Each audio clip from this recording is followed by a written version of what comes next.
Very good evening and warm welcome for 60th AICOG TV. I am privileged to have with me one of the legend in the field of gynecology, Dr. R.P. Sonawala sir. Sir, thank you very much for being here with us for AICOG TV. Sir is a consultant gynecologist at Breach Candy Hospital and the head of the department, and he is a visiting consultant at Max Hospital, New Delhi, and chairman of Mahatma Gandhi Institute of Medical Sciences at Jaipur. Apparently, he was one of the board member of MCure during the tenure 1996 to 2006, and also he has served as a chairman of Medical Advisory Committee of MCure. So, thank you very much for accepting our invite to be here, and we would definitely get very good insights from you on various aspects of mother and child health in India. So, would you like to have your key insights on mother and child health? What are those key elements of mother and child health? Okay. Now, just to introduce and say a few words, there are many medical specialties. Treatment of cancer is considered as one of the most important ones. Treatment of blindness, a very important one because it affects the life of the individual badly. Heart and limbs and orthopedics all are there. But to my thinking, gynec and obstetric is the specialty which will be responsible for the future of the human race. Because after all, you bring into this world a newborn baby, and if you conduct the pregnancy and give proper advice even before the pregnancy starts, a lot of problems could be avoided of old age too. And so the whole thrust should be preventive medicine, not curative medicine. And that's why my feeling, obs and gynae is a very important specialty in the medical arena. Now, how should one ensure mother and child health? First of all, limiting the number of children born is the first issue, and that's why as soon as I started practice, I put my foot into contraception, designed contraceptives, designed operations to control the fertility, or designed to limit a couple who can afford, even if they can afford, should aim at 2 kids. There is no point in having large families like 5 and 7 children, which used to be the trend. Luckily, that trend has automatically been felt by most of the couples now. We don't have to try to advise them that a small family norm is a better family. You can give more attention, give better education, and give more affection, which is very important when a child is to be brought up. The second thing, if a couple is infertile, practically their whole life is a misery because the instinct of reproduction is very, very strong. Instinct of self-preservation is very, very strong. And that's why if a couple cannot reproduce, their aim or goal in life is never achieved. So obs and gynae also gives a proper advice and proper treatment and management for a couple who are unfortunate not to be able to produce a child of their own. So these are the other reasons why I feel maternal health and child health, one should, as an obstetrician and gynecologist, have a tremendous responsibility in this area. The achievement of it can be by empowering women, educating the woman more than the male, and this has been the theme in India for many years. Years means many decades, that you educate a woman, you educate the family. You educate a man or a male, you educate a single person. And this should be the dictum, to try and educate the mother so that the whole family thinking is on the line of a proper lifestyle. By education, you improve their quality of life. So that would be naturally the aim for the future as an obs and gynae specialty we should be. So the message I would like to give to the young generation, that when I started practice in 1956, the problem was quite different. The population was just growing to an extent unbelievable. That means every year India was producing the population of whole of Europe. Even now, because our number has become too big, we are producing a lot of children, but at least the family size in majority of the couples is brought down to 2 kids or 3 kids. So that big achievement is that.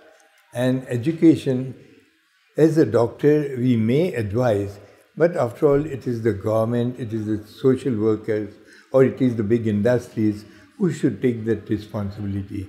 As a doctor, you cannot be setting up a school, as we say.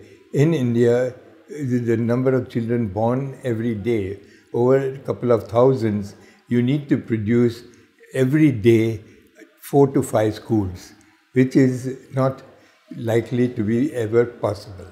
And for that reason, when you cannot reach your goal, you don't try to, supposing a simple way I would put it, that if your home expenses are more than 1,000 and you are earning 900, you cut down from 1,000 to 900, which is far more easy than trying to achieve an income from 900 to 1,000. So same way for the population of the country, it is now very necessary to follow measures. I do not believe in compulsion. I do not. The moment you start exerting compulsion, and especially in any project of health care, it should not be the policy. It doesn't work. The people will follow it with so much of grudge that in the long run, it does not help. Motivating them, educating them, explaining to them the benefits of a healthy, happy home can only be achieved if the pressure on the couple, and especially the earning member of the couple, of the family. Nowadays, a lot of mothers to earn, fathers to earn, to try to make up for the expenses. And naturally, if both are working, they cannot have a large family too. So this is one of the reasons. So my message to the upcoming obs and gynae said, doctors, don't forget contraception. Contraception is the right way to make the family size to a manageable family and make that family very healthy, very happy.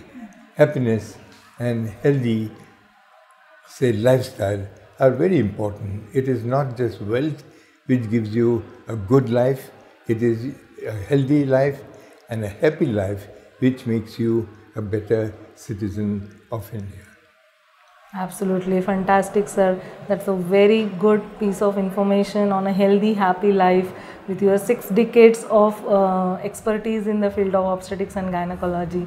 Sir, I would just like to know, you mentioned that the kind of problems that a gynecologist is dealing now has tremendously changed. Maybe we are into a domain of more of infertility, elderly age pregnancy.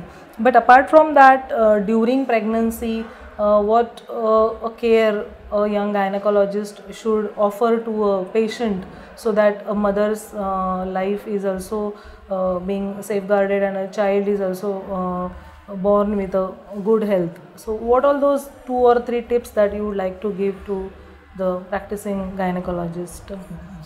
In the 50s, some of the couples would just come in the 7th month to register for delivery. By that time, the damage was already so badly done that even the cleverest doctor, the most devoted doctor, cannot help that couple.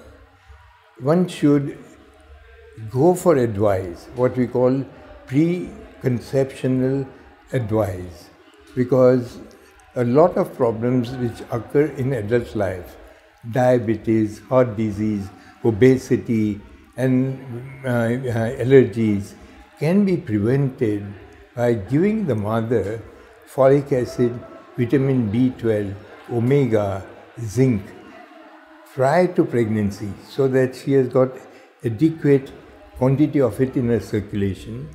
And in the first 3 months of the pregnancy is the foundation of that human life. And if the foundation is strong, whole life is good. That is the principle on which you should be working. It is like constructing a building. If the foundation is weak, I'm sure a little small earthquake and the whole building will come down like a pack of cards, what we normally say. So that the foundation of the human race, of the individual, is during the early 3 months of pregnancy. And we are responsible to make sure that this foundation is a good way. I know in India poverty is a big thing. I know in India non-availability of everything is a big issue. But if you really see, to keep a place clean, you need a broom. And it's not a costly thing. It's your attitude, it's your mindset. The same broom can keep your place clean, and the same broom not used will keep your place dirty. So one cannot just say that, oh, we are a poor country and therefore we cannot do a lot of things. It's how the mindset of the human individual is. And it is something whereby the problem is so immense, because we are now more than 130 million population. But it doesn't mean that overnight we can change everything. We start working on small pockets, and those pockets in no time will grow, and that growth will cover the whole country. So at least a beginning has to be made, and a beginning with full devotion, dedication, so that we are able to achieve the best we can do for our underprivileged citizens of the country. Thank you very much, sir. Thanks a lot for those wonderful words for the happy, healthy home. Thank you very much, sir, for your precious time. Yeah, and last thing I may say, if God asks me that out of 3 things, I can give you 2, health, wealth, and happiness, which 2 you would select? The answer is very simple. Health and happiness. What would be the wealth worth if you are a bedridden person? Absolutely. And especially now, because of the life expectancy from 65, 75 has gone to 95. Those extra 10, 15, 20 years God gives us, I would like them to be very healthy and happy. Absolutely, Absolutely, sir. would be my main choice in life. Thank you very much, sir. Thank you so much Thank for you being here. for this opportunity to be able to give my thoughts. Sir, it's a blessing to us. Thank you so much.